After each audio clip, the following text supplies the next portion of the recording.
إن الحمد لله نحمده ونستعينه ونستغفره ونعوذ بالله من شرور أنفسنا ومن سيئات أعمالنا من يهده الله فلا مضل له ومن يضلل فلا هادي له وأشهد أن لا إله إلا الله وحده لا شريك له وأشهد أن محمدا عبده ورسوله صلى الله عليه وعلى آله وصحبه وسلم تسليما كثيرا.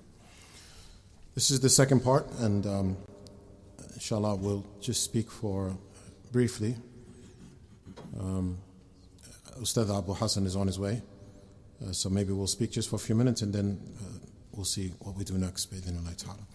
But this is related to the library, which is Imam Ibn Qayyim's Islamic Public Library, which is located a couple of doors down. So our time in Saudi Arabia, and this is just thoughts. Our time in Saudi Arabia, from 1997 until 2023, benefiting from the scholars. And there, as we mentioned in the story of Sheikh Muqbil rahimahullah ta'ala, and in the story of Sheikh Al-Albani, and in the story of Sheikh Hamad and others, there are several components to seeking knowledge. One of those components is sitting with the scholars and learning in the masjid. Another is, for example, in a university. But another component is the Islamic library. And that's a component that we saw missing in the West. If you go to Mecca or Medina, and some of the brothers, when they go for Umrah to Mecca or Medina, you can visit in Mecca. There's the Maktabat al-Haram al-Madini. There's a library in the masjid. And that's one of the things you should visit. When you go for Umrah, whatever group you go with, say we want to visit the library. There's a library in the Haram in Mecca, and there's a library in the Haram in Medina. There's an actual large library for women and men. Separate library for women, separate library for men, with thousands of books. With thousands of books. And the same thing, during the time of Sheikh Muqbil rahimahullah ta'ala, Sheikh Muqbil had a masjid, and there were two libraries. During the time of Sheikh Muqbil, there was a masjid and there were two libraries. That's just a reminder that's an important component of seeking knowledge. It's not just because one of the greatest, or the greatest component is sitting with the scholars. But once you leave the scholars, you wouldn't just go home. No, we would go to the library. We would go to the library. So the library paid an important part in our learning. For example, we were sitting with Sheikh Abdul Muhsin, Habibullah Ta'ala, for the time that we spent with Sheikh Abdul Muhsin, there were times that stuff would come up in the lesson, and Sheikh Abdul Muhsin would say, if someone could go to the library and bring this book. If someone can go to the library and bring this book. So he continues to teach, then someone would come, they would open the book, and Sheikh Abdul Muhsin would say, read from the book. And same thing with Sheikh Muqbil. Same thing with Sheikh Muqbil, rahimahullah ta'ala. Someone bring, where's the book? Open the book, read the book. So we realized that component is missing in the West. So we felt maybe we could try to bring it to the West, an Islamic library. And so years ago, by the grace of Allah Azza wa Jal, we started gathering with our own personal library. We also started gathering extra copies. And alhamdulillah, we were able to have a large library. So when we came back to the States, the reality is myself, my own personal library, or Ustad Hassan or Ustad Musa, the reality is if the people can benefit from the libraries that we've gathered, then there's a lot more reward instead of the library being home. So yeah, some of us, we do have our own personal library, but we're only one individual. Whereas if the public had access to that library, there's a lot more reward. The Prophet Muhammad sallallahu alaihi wasallam said, إِذَا مَاتَ إِبْنُ آدَمْ إِنْقَطَعَ عَمَلُهُ إِلَّا مِنْ ثَلَاثٍ. When the person dies, his actions cease except three. And the Prophet sallallahu alaihi wasallam mentioned, صَدَقَةٌ جَارِيَةٌ وَعِلْمٌ يَنْتَفِعُ بِهِ وَوَلَدٌ صَالِحٌ يَدْعُو لَهُ. Continuous charity, or beneficial knowledge, or a righteous child. My dear brothers and sisters, an Islamic library could possibly fulfill all of those. An Islamic library could possibly fulfill all of those.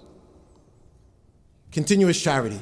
So when brothers and sisters contribute and books are placed in that library, they stay in the library. They stay in the library, right? So people benefit, people learn, people read. There's a big difference between your own personal library and that library, which is a public library. So that's the continuous charity. Second, the Prophet ﷺ said, knowledge that people benefit from. Like, look at Shaykh al-Albani, rahimahullah ta'ala, the books that he authored, and Muslims around the world are benefiting from those books. And he got that knowledge where? In a library. Right? Or a righteous child. Or a righteous child. And that's one of the things that helps us in cultivating our children. The fact that it's not just a masjid. We can have lessons in the masjid. But what about their own reading? So now, bi'idhnillahi ta'ala, here in Newark, New Jersey, now the youth of the community have a library that they can attend after school, on the weekends. They can sit down and they can read. So it's not just Ustad Mustafa talking or Ustad Ahmed talking. No, they can go sit down and read. They can go sit down and read. Of course you have public libraries in the community, right? But if you go to those disbelieving public libraries, you get stuff like this. The suggested which is on Washington Street, here in Newark, New Jersey. This is Washington Street. That's the Islamic Public Library, and then you go to Newark Public Library. And what do you have? Pride Month, the book recommendations, all LGBT books. Is that where we want our children? This is what they do in those libraries. So this library is an Islamic library. This library is a library with books on Tawheed, books on Sunnah, and the likes. So that's one of the things that we felt it was important to build a library. Another thing, you did have ulama. Because an individual may say, but do you have scholars that opened up their libraries to the public? Yes and no. Yes and no. Like I said, this is not, what we're saying now is just thoughts. Yes and no. Some of the scholars, while they were alive, they didn't. Some of the scholars, while they were alive, they didn't. Shaykh al-Albani, rahimahullah ta'ala, when Shaykh al-Albani, after he died, he donated his library to the Islamic University of Medina. Right? But while he was alive, no. And other scholars. But keep in mind, those scholars lived in countries that had Islamic public libraries. Saudi Arabia has loads of Islamic public libraries. Morocco, loads of Islamic public libraries. Egypt, loads of Islamic public libraries. So those scholars don't have a need to open their library to the public. Why? Because there's an Islamic public library there. Right? But do you have an example of a scholar who did open his library to the public? Sheikh Rabi'. When Sheikh Rabi' was in Mecca, Sheikh Rabi', Hafizahullah Ta'ala, opened his library to his students. So he conducted his lessons in his library. And the brothers, how many of the brothers made Umrah and visited the Sheikh's library? See? All of these brothers made Umrah and visited Sheikh Rabi' in his library, which was open to the public. And there's probably some of the brothers here, we visited Sheikh Rabi' several times in his library, and one time we were visiting, to give you an example, we're visiting Sheikh Rabi'. I was translating for the group. Sheikh Rabi' said, George, right? So your family's not Muslim? I said, no. He said, your mother became Muslim? I said, no. And that's when Sheikh Rabi' said, how can you sleep at night knowing your mother's a disbeliever? Right? Then Sheikh Rabi' said, bring me the book on Jesus. One of the brothers got up, grabbed the book, Sheikh Rabi' sat down, opened up the book, and started reading from the book to us. Started reading from the book to us. Notice that personal relationship that you get when you're in a library. So this is something which we had a personal experience with the Sheikh, Hafizahullah Ta'ala, in his library. Another thing is, like we mentioned, the importance of having a comfortable, safe environment. You don't have these types of books and the likes when you have an Islamic library. So we regulate what comes into the Islamic library. We regulate what comes into the Islamic library. Some of the benefits of the library. So from the benefits of the library, 1, reading. 2, a library searches for books, old and new. Old and new. There's a big difference between a bookstore and a library, although we support one another. A library supports a bookstore, and a bookstore supports the efforts of a library. But a bookstore usually looks for what's new and what's selling. A bookstore, they usually look for what's new and what's selling. A library doesn't look for what's new. A library just looks for translated books, Arabic books, English, and the likes. So whether it's new, or whether it's old, or whether it's selling, or whether it's not, the library doesn't look at that. This is something to benefit the Muslim Ummah. So in that library, we have books from 1985. Some of the brothers visited that library and they said, we didn't know this book was translated. Yes, because that's the purpose of a library, to search for books. Right? So that's another thing. Another thing, as it relates to the library, is verification of content. What I mean by verification of content is that I would say 97% of the books that are present there in English, the Arabic is also present there. So it's possible you're reading an English book and it seems like something's wrong. Maybe there's something wrong with the translation or miswording, or it doesn't make sense. In a library, you can actually say to the librarian, do you have the English version of this book? The librarian pulls it off and the librarian explains it. See the difference? Because at times, we're human. A translator may make a mistake. A translator may forget something. He's human. So if you have a library where you have the English book and you have the Arabic book, you can do verification. So that's another benefit of the library. There's also a big difference between, once again, a masjid library and the public library. Because usually a masjid library, you have some masajid, they have a library, right? But it's not the major goal of the masjid library to bring all of the resources. Likewise, the library tables, where are you going to put them in the masjid? The chairs, the workshops, it's a big difference. Because one of the things you can do in a library is an instructor can give a workshop and then say, like we did in Saudi Arabia, we would have lessons in the kuliya, and then the teacher would say, go into the library and open up the books and look for what I just taught you. So there's a lot of engagement and interaction. You wouldn't have that in this type of gathering that we're having now. So that's another benefit of a library. Another thing about the library, you have children that are studying in school. All of our children are studying in school. And they have projects to do. Wouldn't it be wonderful that they can do an Islamic project and they have the resources there?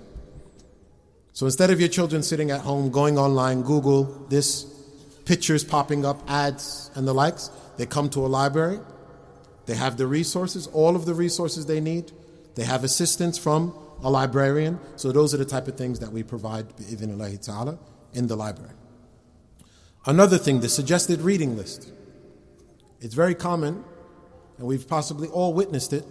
At times we don't know what to read. New books come out. Those books, which level reader is it for? Is it for an advanced reader? Or is it for a beginner? You go into a library and you can ask those type of questions. Is this book, I'm a new Muslim, I've been Muslim for a couple of years. Is this for beginners? Or is it for advanced? Or the likes? Sheikh Abdullah Bukhari, Hafizahullah Ta'ala, mentioned to us that Sheikh Muhammad al-Man al-Jami, rahmatullahi alayhi, used to be very particular that new or beginners in seeking knowledge wouldn't sit in the lessons for more advanced students. To the extent that if he saw that there was someone that wasn't a senior student of knowledge in a particular lesson, he would say, this is not for you. This lesson is not for you because it's above your understanding and the likes of that. So in a library, we say to the people, this is the suggested reading list. In Aqidah, you read this book first, then you read this book, then you read this book, then you read. In fiqh, you start with this book. You start with that book, then you read that book. So we have these suggested reading lists that we plan to produce and create bi'idhnillahi ta'ala. Likewise, one of the things bi'idhnillahi ta'ala that we'll try to incorporate in the library is reading time for the children. There's a children's corner that we'll start working on next week bi'idhnillahi ta'ala. So the young children can come, and it's Islamic books for children. And we'll have someone there that'll be reading specific times during the week. They'll read to the young children. They'll read to the young children bi'idhnillahi ta'ala. That's another thing. So a nice, comfortable, safe environment for the young children bi'idhnillahi ta'ala. Another thing that we plan to introduce is a database. A database is available in Arabic, for Arabic books. But you really don't have a database for English books. And what I mean by that is, there is a program called Maktabat al-Shamila, and the students of knowledge, we know this program, and we benefit from this program. Hundreds of thousands of Arabic books that individuals have taken it upon themselves to put into a database. The books of Shaykh al-Albani, the books of Shaykh, before that, Ibn Taymiyyah, Ibn Qayyim, the books of the Salaf. So they put it into a database. It's so specific, I can choose which book I want, and I put in a search word. It'll show me all of the books that have that particular topic. The page, the volume number, hundreds of thousands of books. They've been working on it for I don't know how many years, 20 years, 30 years, or the likes. But there's nothing like that in English. So if an individual wants to study an Islamic book, or he wants to do research, brother or sister, and they want to know about talaq, to the best of my knowledge, there's no database that you can go into that has all of the books on fiqh, and you put the word talaq, and it will show you the exact page of that word in all of the books in fiqh, in English. You don't have it, to the best of my knowledge. But if we have those resources, in the library, we could actually sit and begin to build a database for Islamic English books. Islamic English Islamic books. Islamic English Islamic books? Okay. No. Okay, you got me on that one. The point is, my dear brothers and sisters, the importance of an Islamic library is, in reality, I can't say enough. I can't say enough of the importance of building an Islamic library. And by the grace of Allah Azza wa Jal, we are in the process of doing that here in Newark, New Jersey. Alhamdulillah, the brothers and sisters can visit bi'idhnillahi ta'ala and see the works, what we've reached so far. But in reality, it takes the community to do it. It takes the community to do it. It's not receiving government fundings or government grants as of yet. It's only the believers. It's only the believers. So this is that which we have to offer tonight, and inshallah, we will invite the... No? He's right? Type. So what we'll do is, Ustad Abu Hassan, he has arrived, Jazakallahu khairan, so he'll give his lecture. What we'll do is, after his lecture, we'll open the library for the females. They can visit it for about 45 minutes, and then after Isha, we'll open it for the males. So the library now, until after Isha, is open for the females, and then after that, we'll open it for the males, bi'idhnillahi ta'ala, and then our brother, Sheikh Khalifa, would get on the mic and do something as a message for the community. Allah knows best. Wa sallallahu wa sallam wa baraka ala nabiyyina Muhammad wa ala alihi wa sahbihi wa sallam tasliman kathira.